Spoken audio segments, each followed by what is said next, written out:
बिस्मिल्लाहिर्रहमानिर्रहीम अल्हम्दुलिल्लाहि रब्बिल आलमीन सल्लल्लाहु अला सय्यिदिना मुहम्मद व आलिहि वसहबिहि अजमईन। ब्रदरान इस्लाम, अल्लाह ताला हम सबों के लिए ये मुबारक महीना बरकतों और रहमतों का जो हम पर साए-फगन हुआ है, बरकतों और अपनी रहमतों से हमें माला माल फरमाए।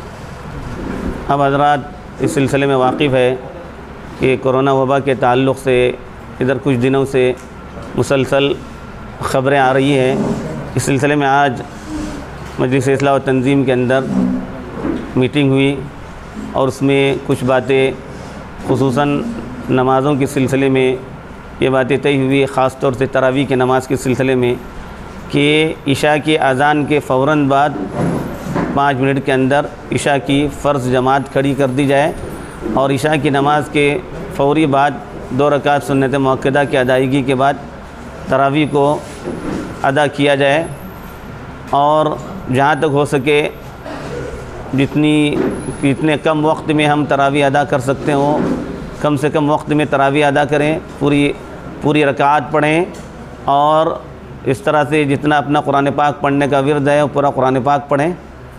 दूसरी बात यह है कि उम्र रसीदा अफराद के लिए और बच्चों के लिए ख़ुसूसन हिदायत दी जाती है कि वो नमाज़ों में, मस्जिदों में और ख़ास तौर से तरावी वग़ैरह की नमाज़ों में ना आए, अपने घरों पर ये वो नमाज़ें पढ़ें ताकि एहतियात हो सके।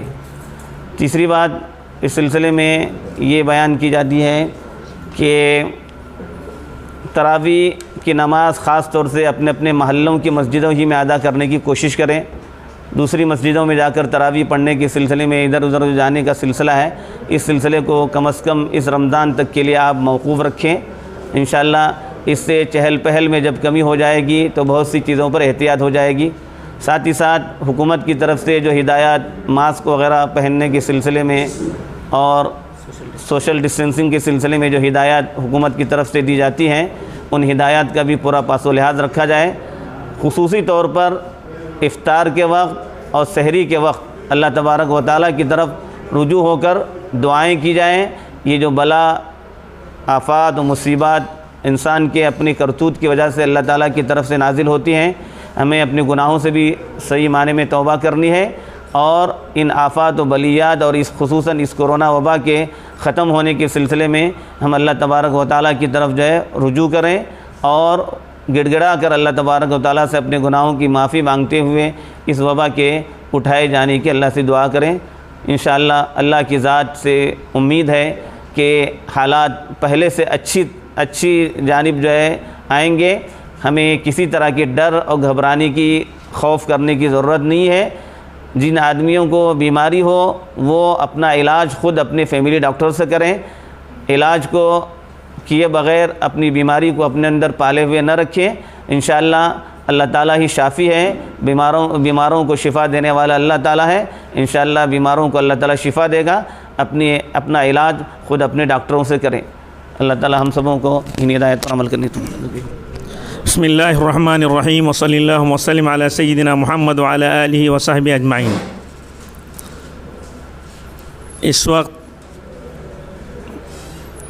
तंजीम के ज़िम्मेदारान, शहर के ज़िम्मेदारान और उलमा हज़रात पर मुश्तमिल एक नशिस्त मुनक़िद हुई, जिसमें इस वक्त के जो हालात पूरे आलम में चल रहे हैं उस सिलसिले में किस तरह से आदमी को आगे बढ़ा जाए, क्या तदाबीर इख्तियार की जाएँ, काफ़ी देर से इस सिलसिले में गौर व खोज हुआ और जो बातें सामने आई हैं अभी आपके सामने बयान की गई हैं। तरावी के सिलसिले में ज़रा एहतियात हम बरतें, इसलिए कि स्टेट गवर्नमेंट की तरफ से रात के कर्फ्यू और लॉकडाउन वगैरह के सिलसिले में बातें आ रही हैं। तो इशा की नमाज़ के बाद अभी बता दिया गया, अज़ान के बाद फ़ौरन नमाज़ खड़ी हो जाए, मुख्तसर से वक्त के बाद 5-7 मिनट के बाद, फिर जितना जल्द हो सके इशा, तरावी, वित्र वगैरह से फ़ारिग़ होकर आदमी अपने अपने घर चले जाएं। रात में ज़्यादा इधर उधर चलने और आने जाने से गुरेज़ करें। साथ ही साथ छोटे बच्चों के सिलसिले में बड़े मोहतात रहें। आम तौर पे बच्चे मस्जिदों में आकर کھیل اور شور وغیرہ کرتے ہیں یا سڑکوں پہ پھرتے رہتے ہیں، والدین کی ذمہ داری ہے کہ وہ اپنے بچوں کو عشاء کے بعد بالکل باہر نہ چھوڑیں۔ اور حالات جب آتے ہیں تو حالات کے لانے والے بھی اللہ ہوتے ہیں اور حالات کو ٹالنے والے بھی اللہ ہی کی ذات ہوتی ہے، اس لیے ایسی صورت میں ہمیں اللہ کی طرف زیادہ سے زیادہ متوجہ ہونا ہے۔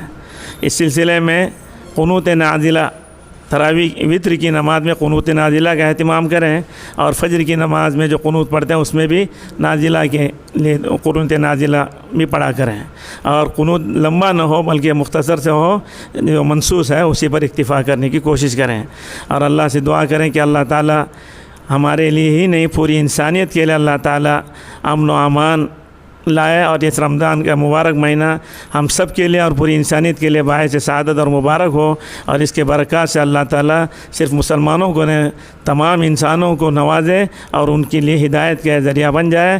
ہم اپنے اخلاق، اپنے کردار، اپنے اعمال سے ایسا ثبوت پیش کریں کہ دوسرے لوگ ہمیں دیکھ کر قریب آئیں، ان کے ساتھ ہمدردی، غمخواری اور مواسات کا برتاؤ کریں۔ جو غریب اپنے اڑوس پڑوس میں بستے ہیں ان کے لیے بھی کچھ راشن وغیرہ کا بھی انتظام اپنے حد المقدور ہم کریں۔ یہ چیزیں انشاءاللہ اللہ کے یہاں بڑے اجر کا باعث بنتی ہیں، اور لوگوں کے دلوں کے کو بھی موہ لینے والی ہوتی ہیں۔ اور خاص طور پہ اپنی زکوٰۃ کی ادائیگی میں کوتاہی نہ کریں۔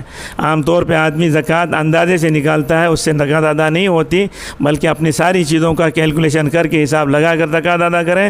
اور صدقات و خیرات اس ماہ میں اللہ کے رسول صلی اللہ علیہ وسلم اس قدر کیا کرتے تھے کہ تیز ہوا سے بھی زیادہ آپ صدقہ خیرات فرمایا کرتے تھے، تو اس لیے صدقات اور خیرات میں بھی کوشش کریں کہ زیادہ سے زیادہ اللہ کی راہ میں ہم اپنے مال کو لٹانے والے ہوں۔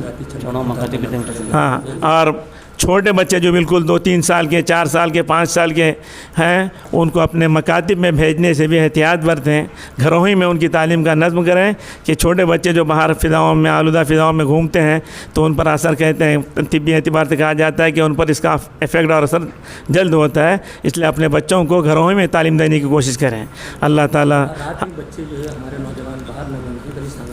تعالیٰ ہم سب کو عمل کی توفیق عطا فرمائے، اور عشاء کے بعد تراویح کے بعد جتنا جلد ممکن ہو آرام کرنے کی کوشش کریں، اور اللہ توفیق دے سحری سے ذرا پہلے اٹھ کر اللہ سے 2-4 رکعت پڑھ کر اللہ کو منوا لیں۔ اس وقت اللہ کی رحمت جوش میں ہوتی ہے۔ فرمایا گیا حدیث میں اللہ تعالیٰ کہتے ہیں کوئی مانگنے والا کہ اس کی مانگ پوری کی جائے، ہے کوئی توبہ کرنے والا اس کی توبہ قبول کی جائے، ہے کوئی استغفار کرنے والا کہ اس کی مغفرت کی جائے۔ اللہ کی طرف سے ہمیں آواز دی جا رہی ہے، لیکن ہم غفلت کے شکار ہوتے ہیں، اس لیے کوشش کریں کہ سحری سے کچھ پہلے اٹھ کر 2 رکعت یا 4 رکعت جتنے اللہ توفیق دے ادا کریں، اور سحری کے بعد سحری کے وقت دعا کا اہتمام کریں۔ اللہ تعالی ہم سب کے لیے ناصر و حامی ہو، اور ہم سب کو اللہ تعالی دین پر استقامت کے ساتھ رکھے، اپنے اپنے وقت پر ہم سب کا خاتمہ ایمان پہ فرمائے، اور ہم سے پہلے جانے والوں کی اللہ تعالی بھرپور مغفرت فرمائے۔ وآخر دعوانا ان الحمد للہ رب العالمین۔